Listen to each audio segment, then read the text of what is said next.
It's time once again to slip into your camo, grab your bow, and join us out in the field for another episode of the Up North Journal, presented by PSE Archery. The Up North Journal crew is knocked and ready to rock for another exciting adventure. So let's step outside and hit the trail. This episode of the Up North Journal podcast is brought to you by PSE Archery, Yamahaoutboards, Better the Hunt, Easy Cut, Packer Max, Deer Camp Coffee, Buck Baits, JPO Game Calls, Limwalker Game Calls, Wild Seasoning, Total Peep, Sunrise Archery, Scent Lock, and Scent Blocker. Hey everybody, welcome back. It's been a while, Dan. We are back. It's been a while. We've been out hunting and giving thanks. That's right. Have a good Thanksgiving? Absolutely. How about yourself? It was nice. It was very nice, and glad to be with family and put the Christmas tree up, and shortly we'll be into that season. Yeah, it's not going to be long, man. Just a couple weeks away, and the big fat man's going to make an appearance here, so.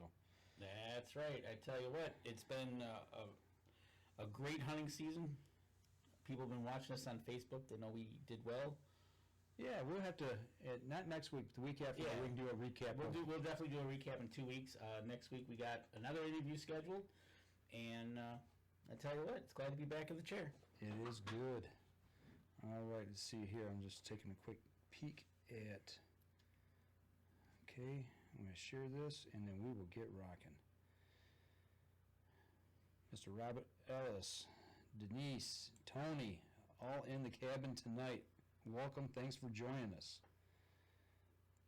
And nope, that's not what I want to do. See, it's been a while, man. It's just been too long since we've done this. So I know, right? It's going to take me a second here to kind of get my wits about me. And big shout out to Denise watching the show. A new viewer? A new viewer, yes. Right on. Nice. And if I could get my computer or my phone here to play right, and it's not going to work the way I want it to. Then let's go old school and do it this way. So, got anything in big plans here? Got people coming to town or anything for the holidays? Actually, we do. I've got a niece and my ex-brother-in-law coming in from my niece is coming in from New Mexico, but the brother-in-law is coming in from Nevada, and we're going to have dinner over at Kelly's house because they've never seen Kelly's house. Nice. Yeah. Well, my dad ought to be in town next week for a little while. So. Oh, he's coming in?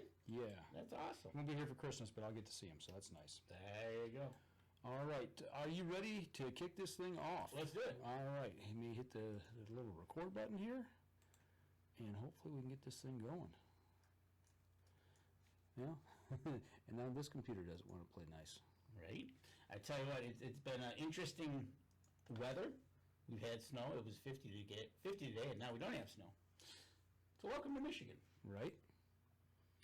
I don't think there's any ice out there, so let's not try to do that yet. Okay, now I've got multiple screens up here. Here we go. Sorry, folks. This is what happens when you take 2 weeks off. It takes a little bit just to get the rust off things here. It does. Come on, let's play nice tonight.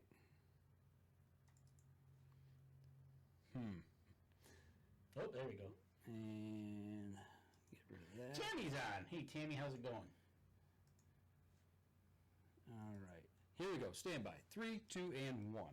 Welcome back to another episode of the Up North Journal, everybody. Your host, Mike Adams, sitting in the cabin in early December. Early December. I'm trying to rush the year away, so. I tell you what, you don't really have to try because it's been flying by. Man, it just seems like we were up at your place deer hunting. Right? You know, and that was in the end of November. And, you know, before you know it, rolls into Thanksgiving, which rolled into December. So it's like, hello, Christmas shopping. I know it. You got all your shopping done? Actually, you know, I almost do. Yeah, I'm close. Okay.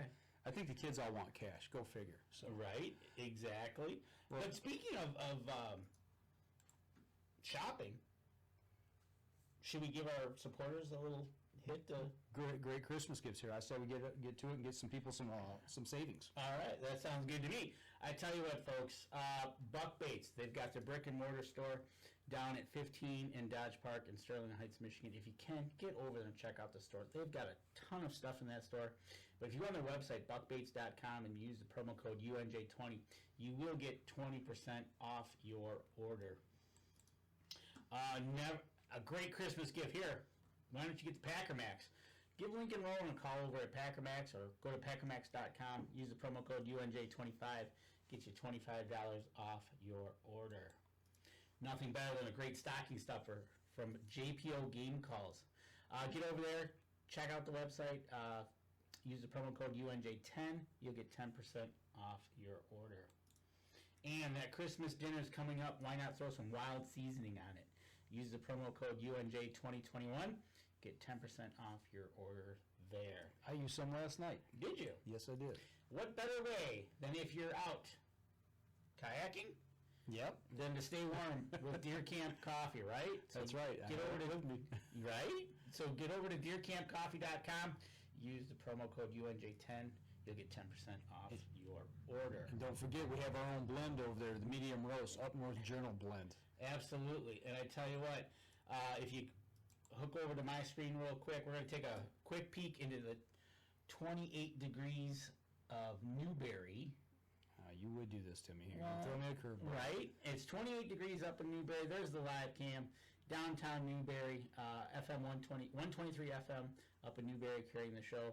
Stop at Cedars, pick up some great pizza and some great Deer Camp coffee. Absolutely. Gotta love it. And there's snow on the ground. There is.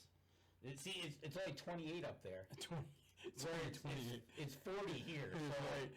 It won't be long. It'll be well, yeah, negative 28 up there. right, exactly. But thanks to FM 123 for carrying the show up there. We appreciate it.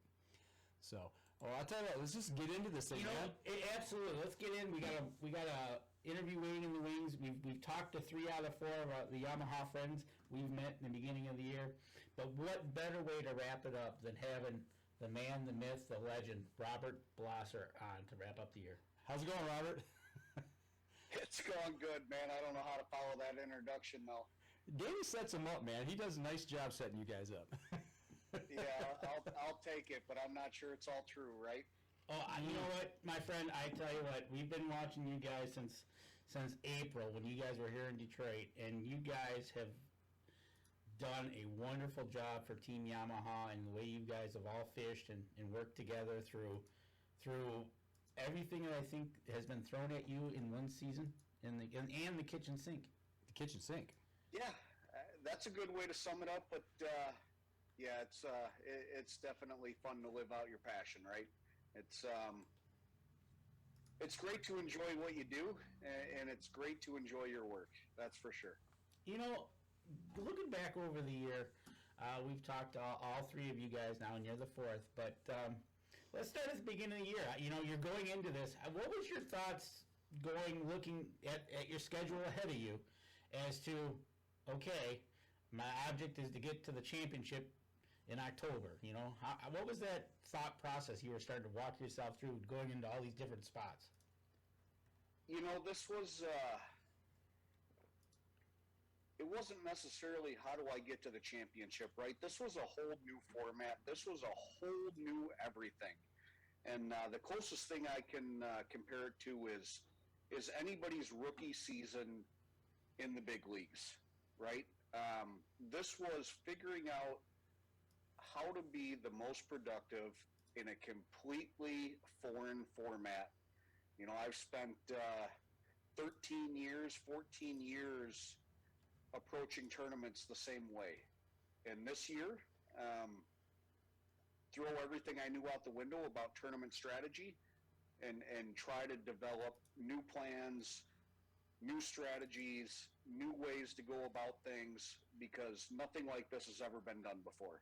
And it wasn't necessarily the bodies of water and the schedule in front of me. It was more about strategizing, how do I make this format work to my advantage, right? My whole past has been fishing for the 5 biggest bites, and now we're fishing for the most weight. So a lot goes into play. You got big fish, small fish. Can you catch more small fish than you can big fish in cumulative weight? So there was just a ton of new elements thrown at not only myself, but everybody that fished the PWS and head-to-head this year. It was definitely a learning experience, to say the least. But it was trying to figure out who could figure out the best strategy the quickest to obviously qualify for that championship. I tell you what, it was fun to watch. Kind of get the gist of it over the weekend with a couple of live spots that they dropped with each of you guys. But then when it came to Monday and Tuesday, fishing to get into the top seeds, just watching you guys walk through what you thought you had good practice, bad practice, whatever, and then watch you guys go at it to get to those top spots to continue on for the week was just amazing. Whether you had to stay in one spot or you were zipping across the water. Sure, and I'd love to comment on that. Right, like my whole career leading up to this year, there has been no official practice period. Right, show up whenever you want, start your pre-fishing 2 weeks ahead of time, 2 months ahead of time, whatever your schedule would allow. But now there was an official practice period. Right, so 30 days prior to that, the lake was off limits. Couldn't float a boat, couldn't even fish it, even from shore. Right, that lake was off limits, couldn't look at it, couldn't be on it. And then you got 3 days of official pre-fish. So you had to be able to break down the body of water in 3 days, figure it out, and figure out what it was going to take to get to that grade 8, right, to get your seed into that grade 8. And that was obviously a huge hurdle, right? That was something completely new, something completely different, and that brought a lot of excitement back for me, for sure. Absolutely, and that was just your pre-fishing to get in, like you said, the grade 8. But then you had to kind of peek ahead a little bit as to what the weather was going to do to you, because it sure wasn't going to be sunny and whatever for 5 straight days. I've never fished a 5-day tournament before. Right, so for those of you that don't know the format, let me just run through it real quick. We had 3 days of practice, and then the whole field, all of the competitors were on the water for the first 2 days. So there was 32 anglers competing the first 2 days, and then the top 8 with the biggest weight went on into a bracket format for the next 3 days. So in my whole career, I have never fished a 5-day event. I have fished 2, 3, and 4-day events, never a 5-day event. So when you say weather, huge, right? You're never going to get 5 days. And then if you want to throw your pre-fish days in there, you're never going to see 8 days of consistent weather. So you had to be ready to make adjustments immediately. And having shortened tournament days, right? They were only 5 hours long. So when your gut, when your mind, when your head started telling you maybe I should look at this, if you weren't making that move right then and there, you were already behind the 8 ball. Might have been the wrong move, might have been the right move, but you had no time to sit there and actually analyze, dwell on it, try to put some percentages down. Hey, if I do this for a couple hours, or if I do this for an hour, there was no time for that. If you thought you needed to do it, you needed to do it right then and there.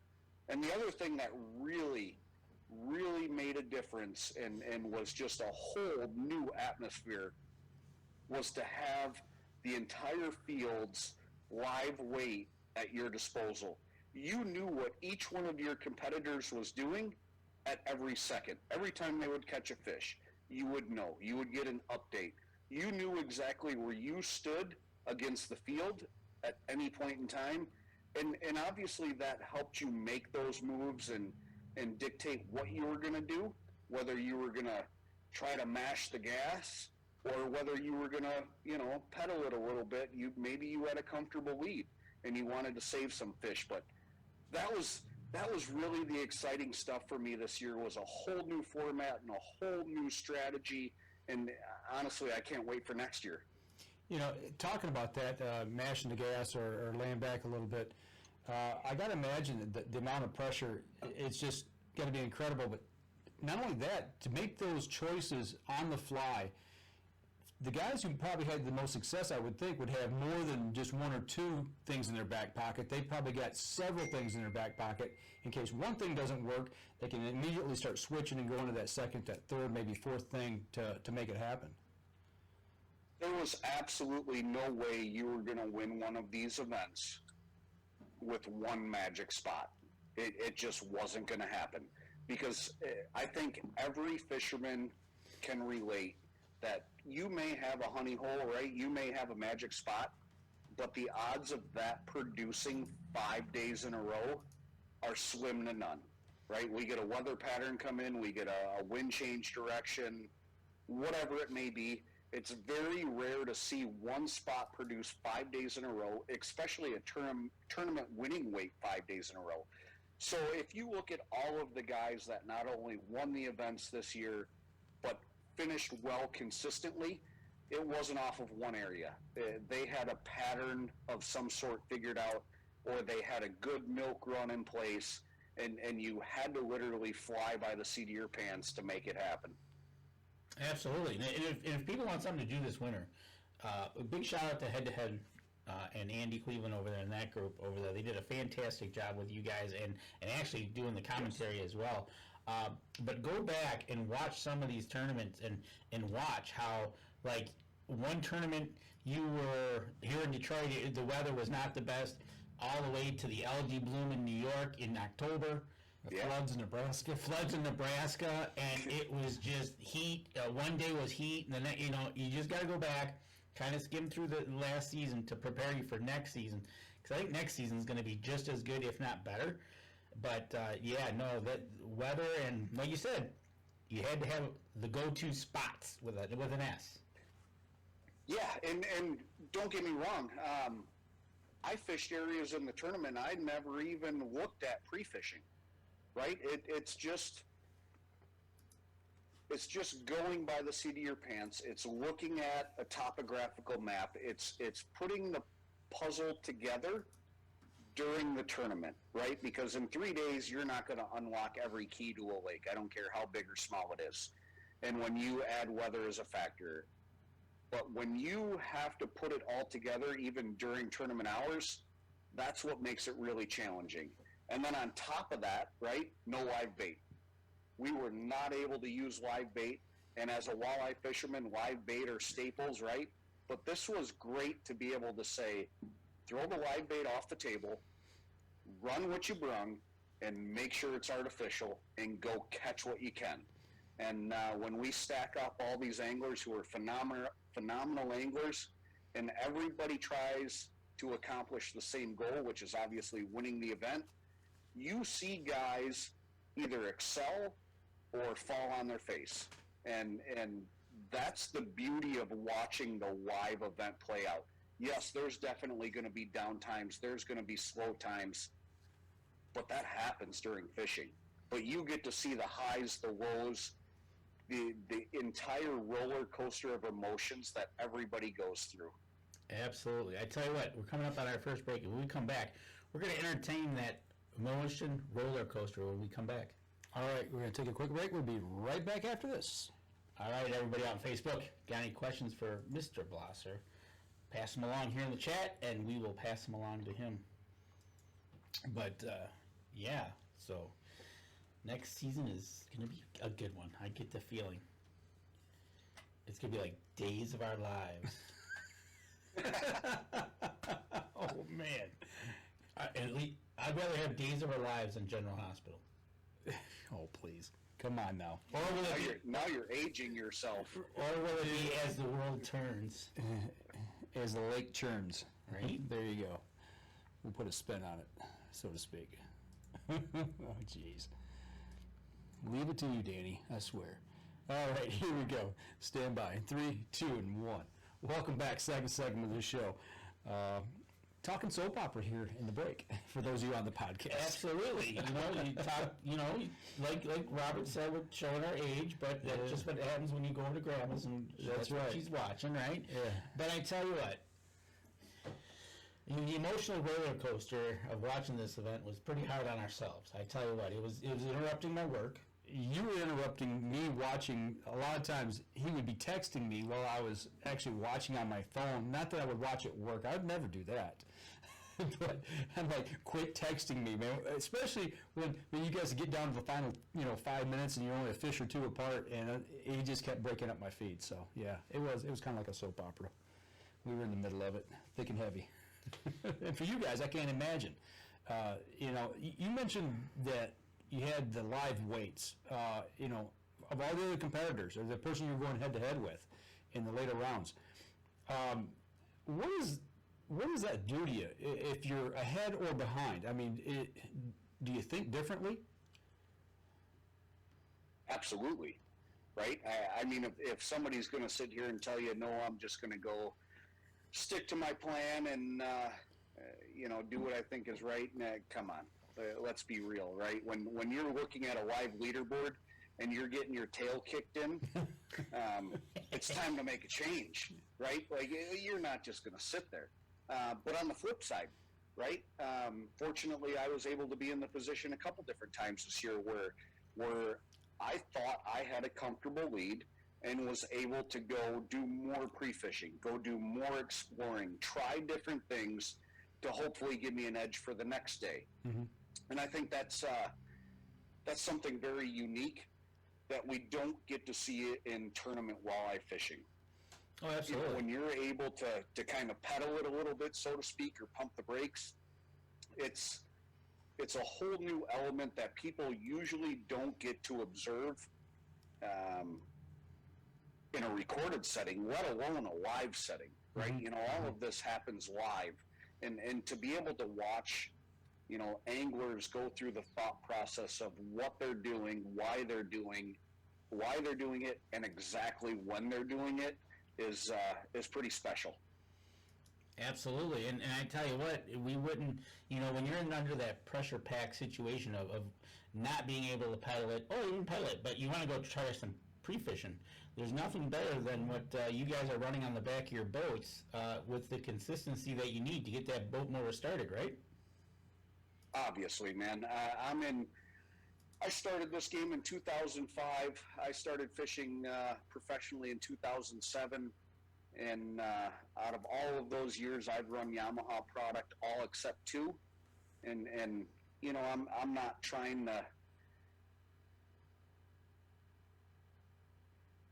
build up their ego, pump them, whatever you want to call it. Dude, I've never had a failure with their stuff. It's just built right. Is it going to be the fastest? Is it going to be the latest and greatest? Is it going to be the cutting edge? Usually not. And that's honesty. Will it always start? And is it the most reliable product out there? Yeah, it is. Right? Just look at the saltwater.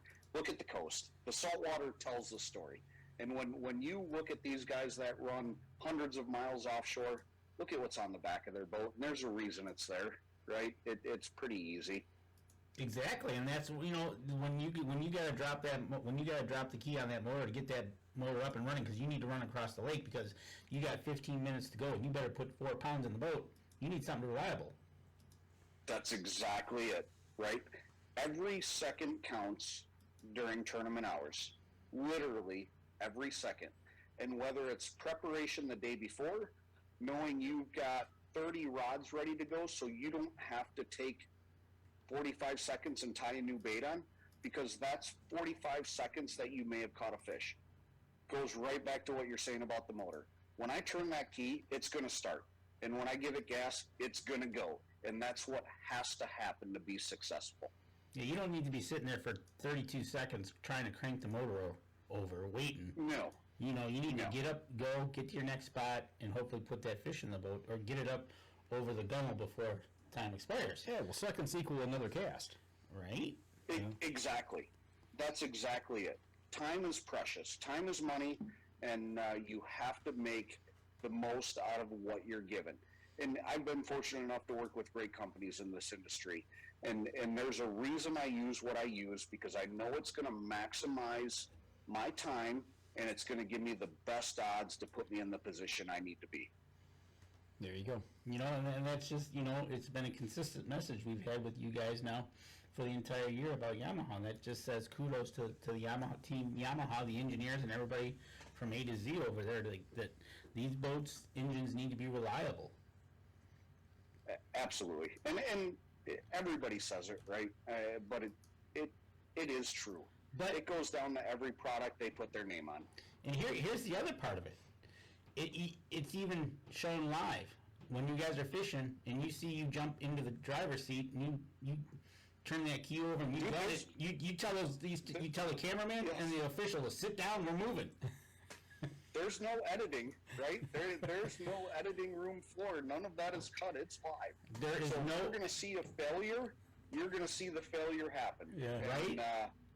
And if you're gonna see Bad Boy, right? And if you're gonna see Bad Boy Okada swearing on live TV, it's not going to be edited out. Hey, I won't forget. I can't remember what tournament it was, but there was like 3 minutes left in the tournament, maybe 4.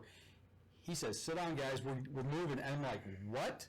He fires it, takes off, gets in another couple minutes of casting. I was blown away that he sure. made that move. But you know, that's the confidence he had in the boat or in the motor. You know, is that it was going to get him where it had to go and get there and get it on.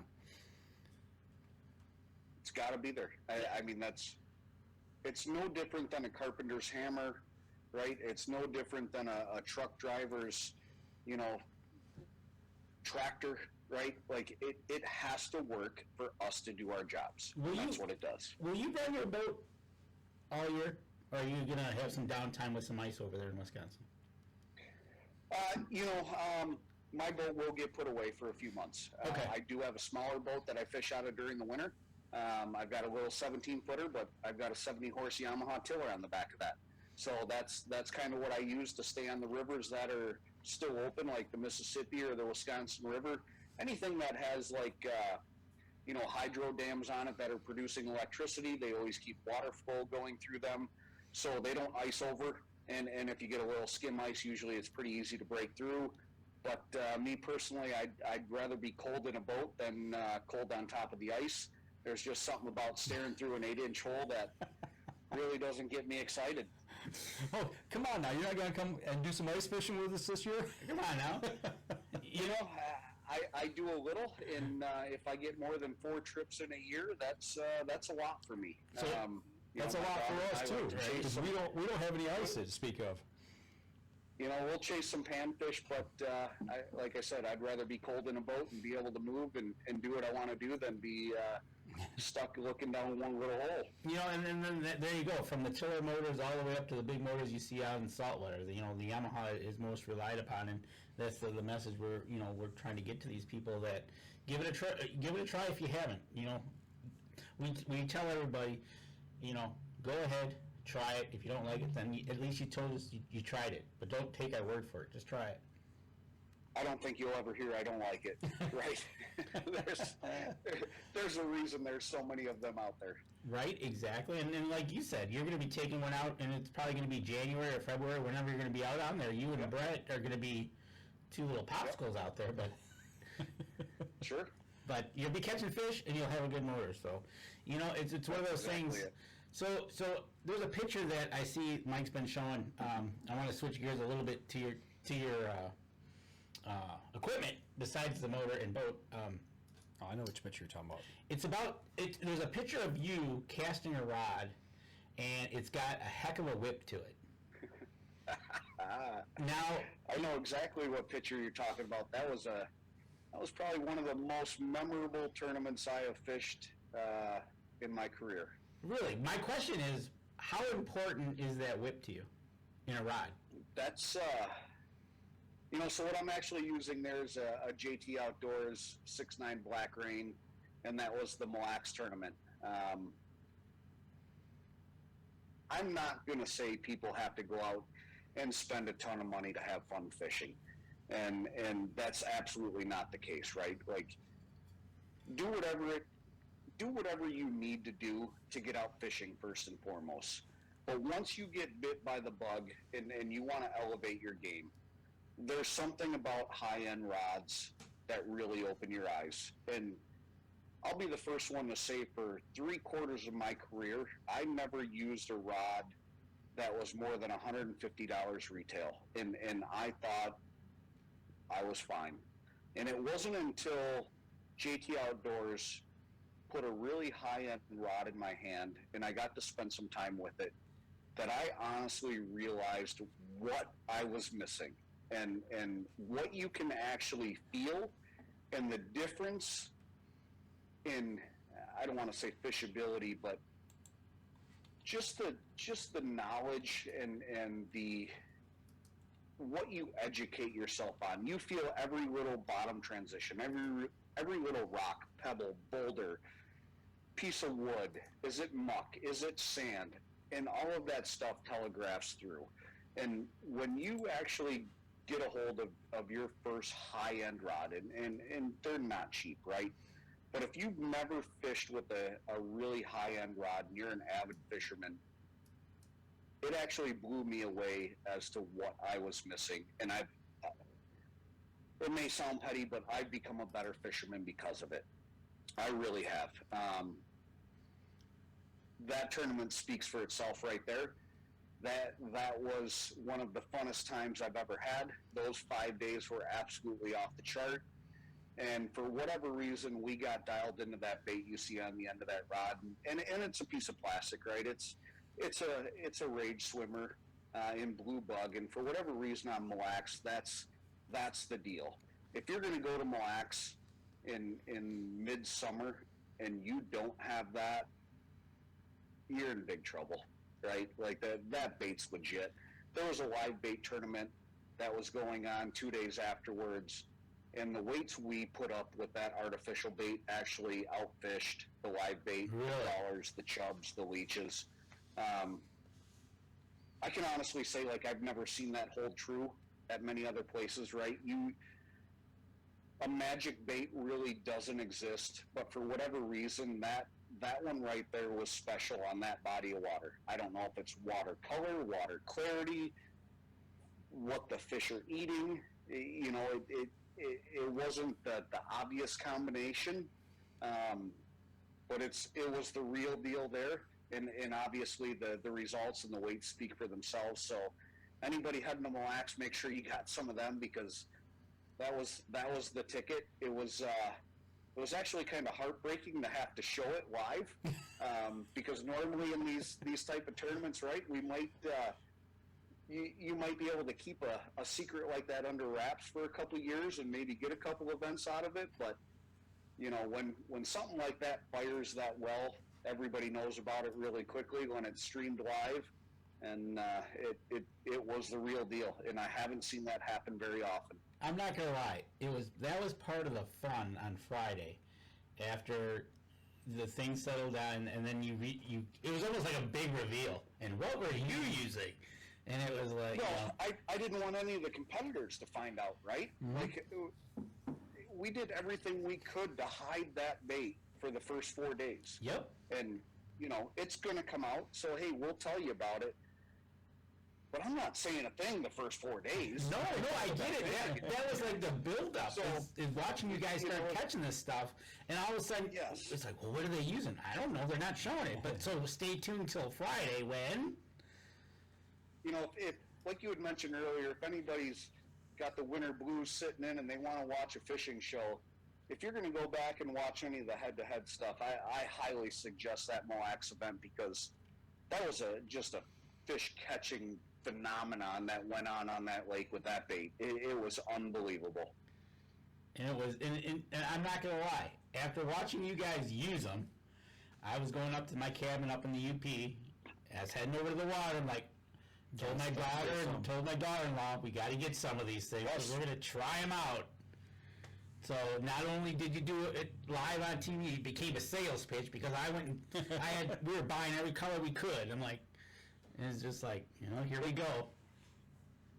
It's a great bait, man. That's all I can say. I mean, it's legit. It is. Sure. It is. It's wild. And then, you know, whatever you're using or whatever you're trying to use, but that secrecy till Friday was great. And that's one of the things, again, go back, watch some of this stuff, because like we said, it's made for TV fishing.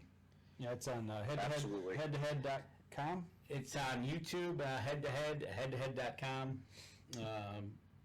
But yeah, go over there, check it out, and you can see these guys, and it's great, and that's one of the things that we like about this. And we're coming up on our second break. Yep. And when we come back, we're going to continue our chat with Mr. Blosser about some more fishing.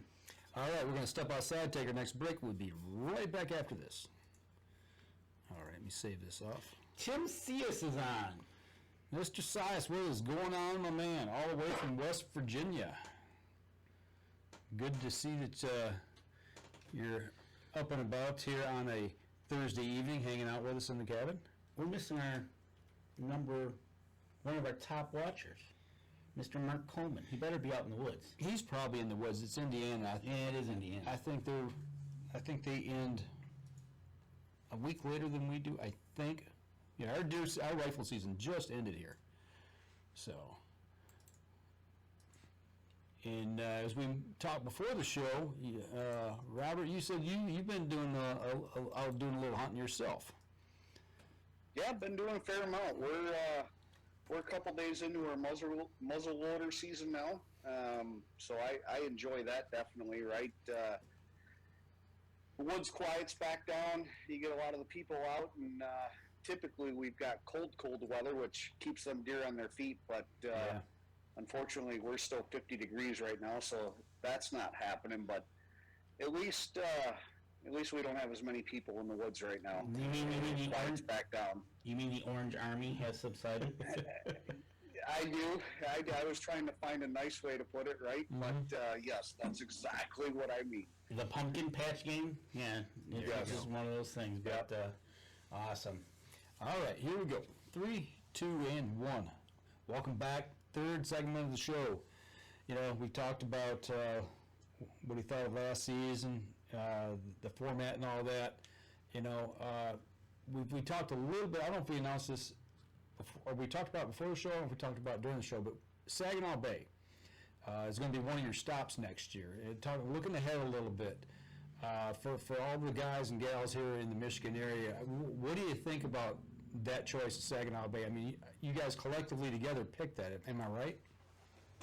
Yeah, we did. So, you know, the anglers get together, and it's a committee vote on bodies of water we're going to and the times we go there. So, if we go somewhere and the bite's horrible, it's on us. There's nobody to blame. Right. But Saginaw, right? Everybody knows the potential of Saginaw Bay. It's going to be a lot of water, and again, to what I said earlier, 3 days of pre-fish, 3 days on Saginaw Bay doesn't really give you a lot of time to look at everything. Mm-hmm. So you're going to have to be very selective, do some homework, figure out where you want to concentrate your time at.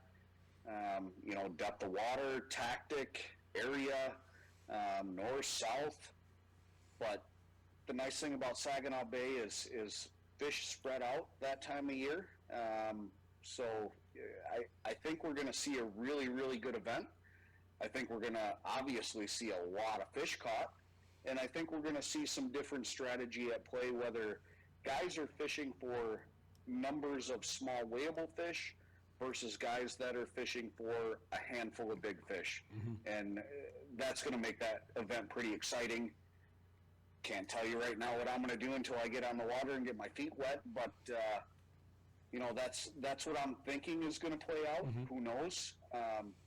But right now, that's what I think is going to happen. And that's going to be, looking at the schedule, it's going to be June 20th through the 24th on Saginaw Bay. So you're going to be right into the June fishing up over there. But actually, you're going to start out in South Dakota and then head to, in April, and then in May head to Wyoming. So you're going to start out west and you're going to start working your way back.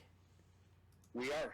So we're going to start out on the Missouri River in the Chamberlain area, and not known for big fish, right?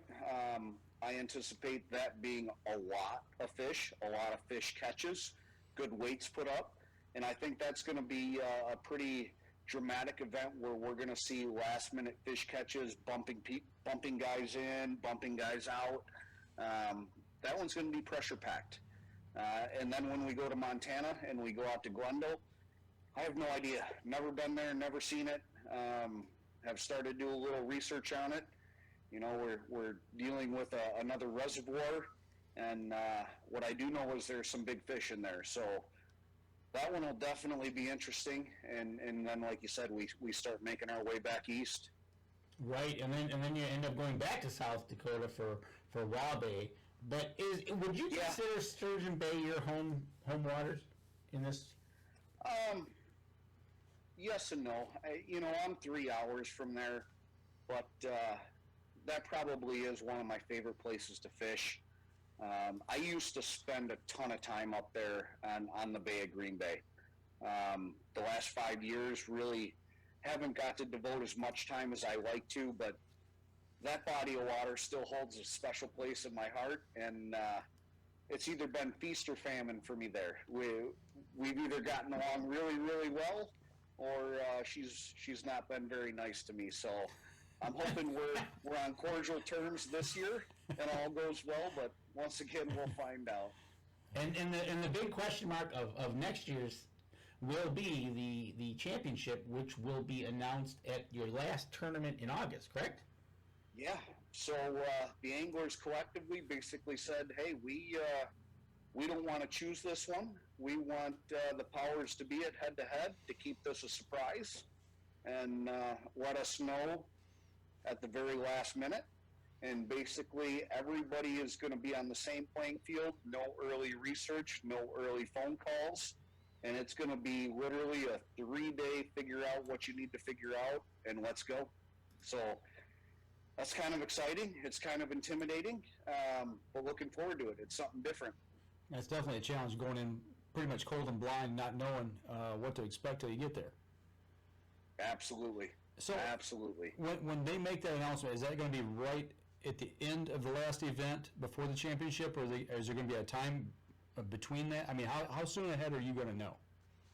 It hasn't been announced to us. I have no idea. If I had to guess, I'm going to say they're going to announce it during the 30-day off limits, right? Which means nobody can do anything. You're going to get all of your knowledge in those 3 days of pre-fish. There's no homework to be done. You know where you're going, and you can't start anything until you get there, which is fine with me, right? Let's throw that curveball in there and see what happens. But who knows? They may release it earlier than that, but that's just my hunch. Well, it's got to be in somewhat of a time frame where you can make accommodations for, because you got to travel and you got to book hotel room or whatever. So you've got to have a place. So that'll be interesting. They can obviously give the days out, right? So everybody can make arrangements to have those days off. Right. But if they announce it 30 days prior, that's plenty of time to make accommodations, knowing you've already got the time set aside, and away we go. Speaking of that, making arrangements and getting the time off leads me to ask a question. So you've got 30-plus fishermen, and it is 32 or 36 in the tournament? 32. 32. So you've got 32 people. Do most of everybody in that, I got to assume, works another job? I mean, as a primary job. This is not their primary take-home money, I wouldn't think. That's correct. Yep, that's correct. Okay. And looking ahead at next season, is it going to be the same 32? Or are you bringing different people in? How does that all work? I don't know the exact numbers. I don't know where we're at exactly. I do know there is a little bit of attrition happening, for one reason or another, whether it's financial, whether it's maybe an injury, or just a personal choice. There is some attrition happening, but the waiting list to get in is very deep. So no concerns there. We're still going to see a really solid field of anglers. That's for sure. That's awesome, and like you said, everybody, get ready for next year. It starts off there in April, so get ready. But kind of want to go back a little bit to Mille Lacs. If anybody wants to watch a made for TV, again, I'm going to say it, fishing event where big brother comes over to watch little brother win the tournament and put a tear in people's eyes. That you got to watch it because you did something extraordinary, which was really cool by you stopping your fishing and zipping over to Josh and watch him win the tournament. Yeah, once again, that's one of those luxuries of knowing where your competition's at, right? Mm-hmm. I think that day I was fishing against Max Wilson, and sorry, Max, I think I had you lapped. And we're not gonna lie, you know, yeah. I had, I had 30 minutes to spare, and I was watching the leaderboard, and the championship match was coming down to the wire, and my brother was in that, so I decided to take a boat ride and was lucky enough to find him, and got to watch it all go down. You know, that'll be a memory that I won't ever forget, right? And that's an event that's pretty special to me, for sure. You know, go back one day earlier. You know, when you and Joe were going head-to-head, the slugfest, the two heavyweights going at it until the final round, 60 plus and 70 plus pounds. I mean, you guys were like 3 or 4 pounds apart, I think, at the end of the day. But you were actually, if you had beat Joe, you'd have been fishing against your brother for the for that tournament championship. I know that was going through your mind. Talk about that just a little bit, how that would have played out. First and foremost, I had to get through Okada, right? I respect the heck out of that guy. He's one of the best fishermen I know, absolutely. He's very analytical, he's very detailed, and the guy does everything with a purpose, that's for sure. And he was on a really, really special bite, and I knew I had my work cut out for me, and the gloves were definitely off, and that was a slugfest, and that's right up there in my memory bank as well. I mean, I think between the two of us, we collectively put up 140 pounds in 5 hours of fishing for two guys, right? That's pretty insane. But that was one of them days where everything just clicked. Unfortunately, we were over 100 degrees heat index. It was brutal. I believe he had to take a few minutes out of his day just to fight off some heat exhaustion. But, that was a battle in itself, and had I got through that as the winner, yes, I would have faced my brother, and nothing would have changed, right? At the drop of the hat, the gloves would have came off, and I would have went just as hard against my brother as I did Joe.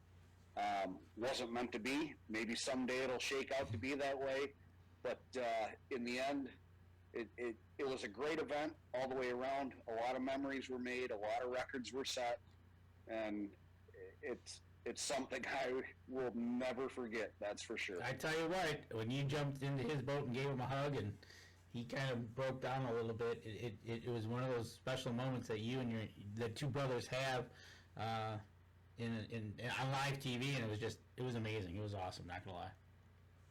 Yeah, I mean, not many people get to win a major event to begin with, but to be able to have a front row seat to watch your brother do it, that takes the cake, man. That was special. It was a good moment. Absolutely. And next year, he'll return the favor. Wasn't the only one, right? Yeah, exactly. Right? Hope it doesn't end there.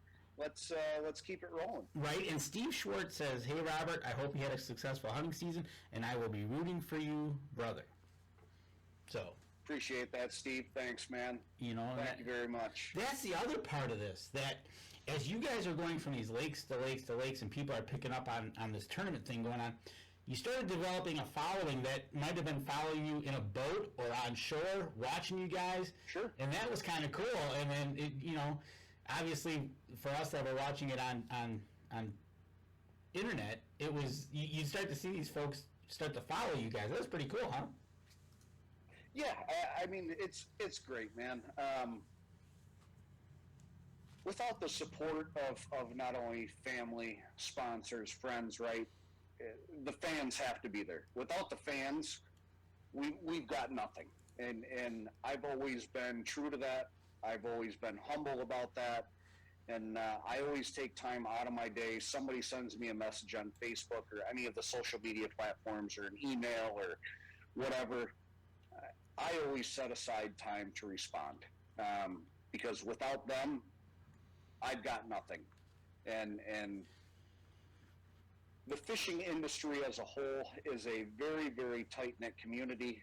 And the more people we can bring into that, the larger that grows. And in today's day and age, electronics, right? Like everybody's heard it. It's been said time and time again. But we got to get people outdoors. We got to get them hunting. We got to get them fishing. We got to get them hiking, right? We got to get them engaged. And if getting them engaged means me responding to a question or me just having a conversation with somebody about fishing, I'm here, man. I'm willing to do it. I'll do it all night long. Hit me up for sure. There you because go. That's what it takes. I tell you what, no doubt about it. Get everybody and anybody out back outdoors. But I tell you what, we're coming up on our last break. We've talked about all the head-to-head. We've talked about Yamaha. We're going to talk about something coming up next week. You're going to be heading south to do some fun fishing. It's heading far south, man. I just said south. You can explain how far south. All right, we're going to step outside. We'll take our next break, and we'll be right back after this. All right, folks, last segment of the show. Stay tuned to find out where Mr. Blosser is headed. A little bit south. He's going way past Alabama, so don't even stop at Alabama. I'll stop at Alabama. No. Yeah. Don't you roll tide me tonight. Oh, it's coming, buddy. It's coming, and you know it. It is coming. I don't want to make any predictions. That's going to be an Okada Blosser fight when Georgia and Alabama meet Saturday. Right. It's going to be a slugfest. I tell you that. At least I hope it is. Hope it's better than the Michigan Ohio State game was, because that was a beatdown. That was a beatdown. Yeah, go ahead. Send me all the hate email you want right now. I don't care, because I did not expect that. So you follow football at all? You a football fan? I do. So not huge on college, right? Okay. But NFL for sure. Okay. Packer? No. Minnesota. Originally from Illinois, and I am not a Bears fan though. Oh. Diehard Broncos fan for Okay. whatever reason. Not sure. Okay. Don't know where it begun, but as a little kid, yeah, I'm all about the Broncos. You like the big D, the big red D with the Bronco coming out of the logo. That's what it was. You know, goes back to the Elway days, the Steve Atwater, Bobby Humphrey. Yep. You know, back when football was actually football and guys could hit each other and not get flags thrown. Right? Take somebody's head off? Yes, yes, for sure. Don't get me started on that. Yeah, right. So, all right, you're a Broncos fan. This quarterback sliding stuff, that's got to go. Come on, man. All right, here we go. Stand by. 3, 2, 1. Welcome back. Last segment of the show. Another reason, if you've listened to us on the podcast, you got to go to the Facebook Live or go to YouTube and watch the show live video, because what happens between the breaks is just, it's just not on the air, and you got to go back and check out what we're talking about. You get little tidbits of information that you wouldn't get anywhere else. Right, as long as he's not a big D fan down south, we were okay, or else we'd had maybe a little incident. Oh, not America's team now you're talking about. Oh, Lord, they're not. But anyways, all right, you've put your year's worth of work into these tournaments. It's time, I think, you're going to head a little down south, and you're going to do some fun fishing. Where? I'm actually heading to Guatemala. Going to be my second trip there in 2 years, and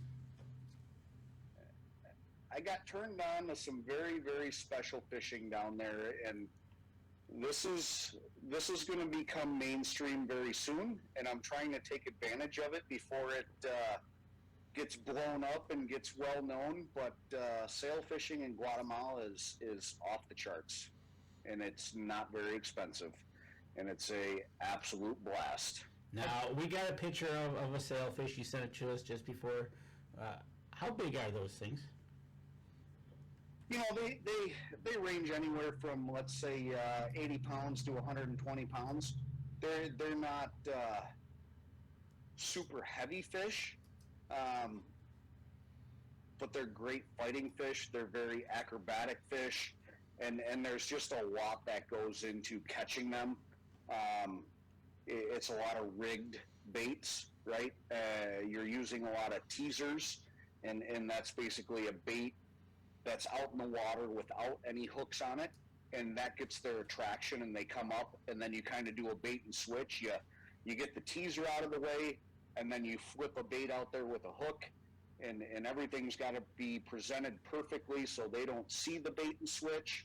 But down in Guatemala, you know, I fish sailfish a couple times out of Florida, and if you hook up with, let's say, half a dozen fish and maybe land 2 or 3 of them, that's an absolute phenomenal day in southern Florida.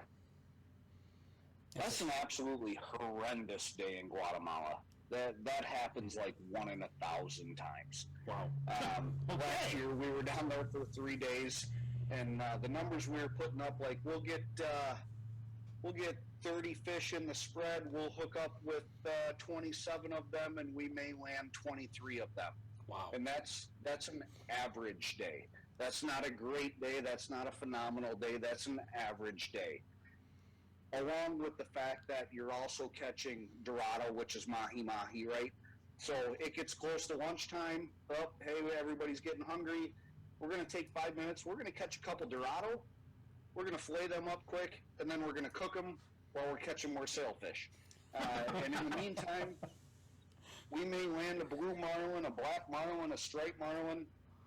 It's all on the table down there. But what we go for is the sailfish, and it's something that's pretty untapped.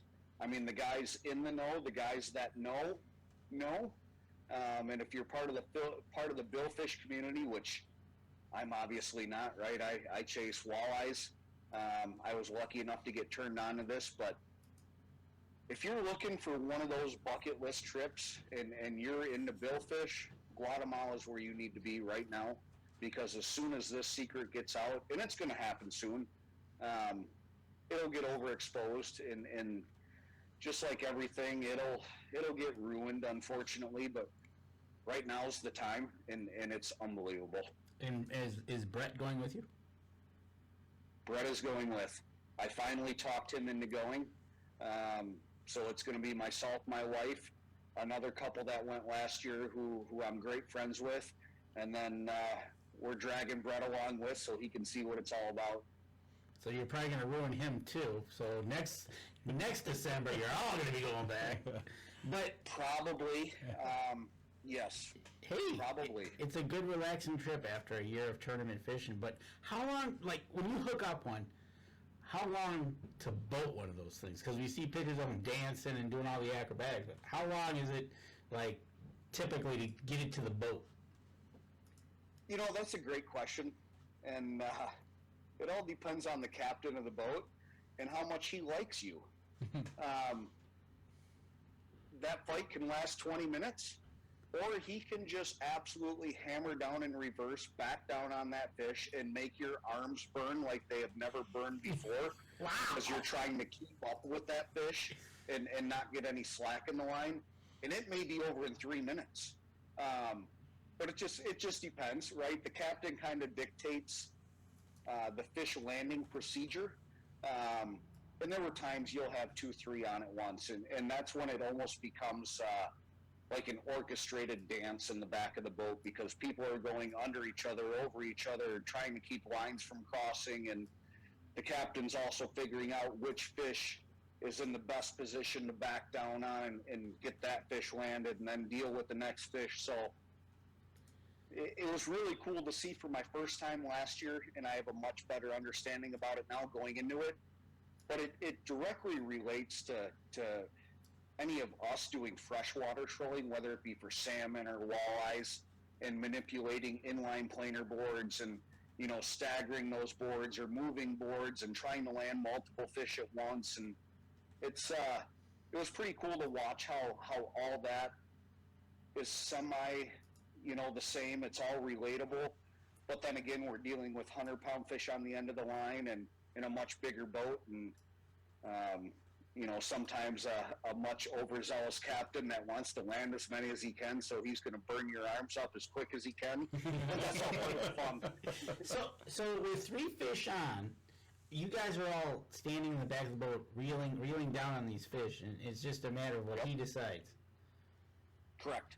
Yeah, he's definitely yelling out commands up from the fly bridge, right? Because he's up in the fly bridge from an elevated platform running the boat, and he actually sees the fish coming up into the spread before anybody does, kind of, at that water level. He's got a better vantage point, and he's letting the anglers on deck know, okay, hey, we've got a fish coming up at the right teaser, or we've got multiple fish coming up in both teasers. Get ready, get the pitch baits ready, get ready for the bait and switch, right? And when you get multiple fish on, it's definitely organized chaos. And you would set a relaxing trip. No, dude, it's not a relaxing trip. It's a trip. If you're a fisherman, it's a trip everybody should do. But this is not sipping pina coladas on the beach. This is not relaxing. This is hardcore fishing. But if you're into hardcore fishing, this is something you need to do for sure. But you're in shorts and flip-flops, man. You're relaxing. Don't lie. Okay, I'm going to challenge you. Okay, let's make this trip, and at the end of it, you tell me how relaxed you were, and we'll find out. Dude, I'm in. I'm in. I'll take that. Dude, one of them fish would jerk. I throw you in the water. I'll be in Guatemala in December. I won't be up here. One of the guys that went last year, he actually owns a boat marine out in North Dakota, out in Garrison. His name is Jason Foss, and he boated a big blue marlin, and this guy's probably, I don't know, 6'5", 6'6", 230, 240, very, very stout gentleman, and I'm not sure if it was sweat or tears coming out of him about 40 minutes into this fight. When you hook up with a big blue, that's something you're locked into, and you're in for a world of hurt there too. That's for sure. But it's all about the experience. These are experiences, and these are experiences you'll never forget. And like I said, if you're a hardcore fisherman, definitely look into Sailfish in Guatemala. If you want exact information on where we're going, send me a message. I'd be happy to share the place with you. But this is something we're still kind of trying to keep under wraps before this gets really exploited, because it's definitely special right now. Well, I gotta imagine, we talked earlier before the show started, we were talking about getting kids, family members in the outdoors, doing different things, making memories. And I gotta imagine, comparing this to, hunting, it would be like, Danny and I wanting to go either to, the Rockies on an elk hunt, or maybe going to Alaska on a big grizz hunt, something like that. I mean, you're just talking something that's, in an exotic place that not everybody gets to do all the time. What you just compared it to, I'm going to kind of say it's not comparative, because the 2 hunts you just mentioned are very financially taxing, especially when you start talking grizzly, right? True that. This is something you can do for under $3,000 a person, including your airfare, your lodging, your meals, your fishing, right? It's not cheap, but in the grand scheme of things, from what you just compared it to, it's very cheap. Yes. And this is something you will never forget, right? And then I'll be able to get my blue marlin up on the wall. Okay. Yes. I was wondering about that. Okay, so I know there's replica fish, and I know you're not going to put this thing in a cooler and bring it back to the States. So you catch a big sailfish. Catch and release, everything. Okay, so do you take measurements of it? Except the Dorado, right? Except the Mahi, except the Dorado. All the billfish, catch and release strictly. Right, that's what's sustaining the population. Gotcha. That's what's keeping this a very special place. Conservation. There's not many charter boats there, right? There's only a few captains, and they all work together. They're all on the same page, and everything's catch and release. So basically how they work it is first sailfish you catch, if you've never caught one, or regardless, even if you've caught one in the past, whichever one you want a picture with, we'll pull that on board. You'll get your picture taken. We'll do the release. But from then on out, everything is released boat side in the water. It's never brought out of the water. You get to experience the rod and reel catch. And then, there's a leader touch, which is IGFA official catch and release, if that's what you're going by. But there's a leader touch, and then we go ahead and cut, and the fish swims away unharmed. So very few of these fish are actually brought into the boat, but a few of them are for pictures, but everything's released right away. Wow, that's cool. That's awesome. Well, look at the conservation that they're working together, all the captains, to make sure Absolutely. that they sustain what they got going on. Kudos to that. That kind of ties right back to head, right? Yep. Like the format we're fishing, we're catching the fish, we're weighing the fish, and we're immediately releasing the fish. We're not putting them in a live well. We're not transporting them back to a weigh-in, right? We're not looking at 60 to 100-mile rough boat rides where we're beating fish up. Same thing down there. Mm-hmm. It's all catch and release. It's all about sustainability, and it's all about protecting the resource. And you said it's all those species except for the one that you'd mentioned. Yeah. They have that but that's a renewable, that's a proven renewable resource, right? Mm-hmm. And that's something that actually needs to be harvested, just like we have deer season, right? If we didn't have a deer season, what would happen, right? It would be overpopulation, or they wouldn't be healthy because everybody would be fighting for food and territory. Same thing with the Dorado down there. Mm-hmm. There is a harvest quota, and you're allowed to harvest those. And they're very tasty, right? That's what we use for lunch and dinner. And our car insurance would be higher, too. Yes. right. Not that it's not already, but I mean, yeah, exactly. Now that's something I did not know. That is cool. You hear stories about people going down and fishing in the Gulf and catching these nice exotic fish, and you see pictures, but I had no idea. Right. No, I didn't know what you did until you run into and find somebody, like Robert here that what a cool idea. And story. so That's okay. exactly why it's so special, because nobody knows about it yet. Yeah. right. Okay, so this will be the last question we have you on. But you've been to Guatemala. Obviously, you fish for walleye just about all of the United States. What's your bucket list go-to fishing trip that you would like say, you know what, I want to do this one? It's tuna, right? I want to catch either a bluefin or a big eye tuna. Okay. I want that rod and reel experience. I want that fight. And I also want to eat that sucker as soon as it's boated. You want to have a fresh steak. Yes, I love raw tuna.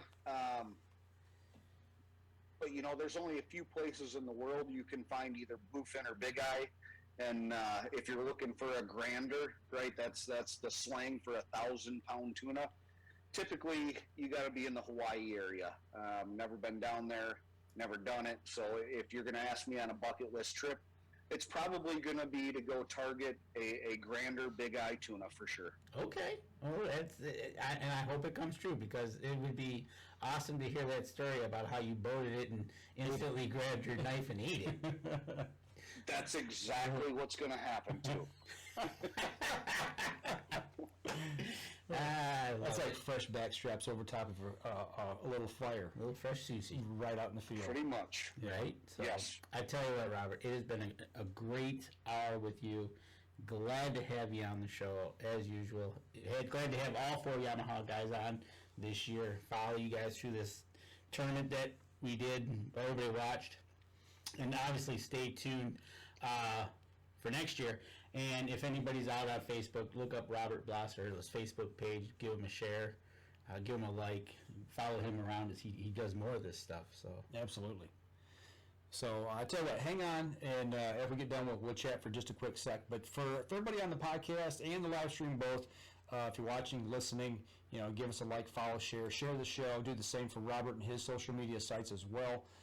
Like, follows, and shares for him and Yamaha. And a big shout out to Yamaha this year for providing you guys access to you guys to be able to have you on the show. We just can't thank them enough for what they've done for us. So next week we've got Island Armory on. and we're going to be talking a little bit about weaponry, A little bit about weaponry and silencers. silencer, or suppressors. Suppressors. Thank you, silencers, suppressors. Whatever. But, and I hope to hear and see some pictures from Guatemala and maybe some audio of somebody yelling out, What's your name? "What's your name?" No, I appreciate the time, guys. Thanks for having me on. And it's always fun. Look forward to next year for sure. Absolutely. Can't wait to see you guys up here in Saginaw, man. That's going to be a blast just watching and knowing you guys are up here in our neck of the woods. So that'll do it for us this week, folks. Be back again next Thursday night, 7:30, talking with Island Armory, talking a little bit about some firearms and some suppressors. Y'all take care. Be safe out there for those of you still hunting, and we'll see y'all again next week.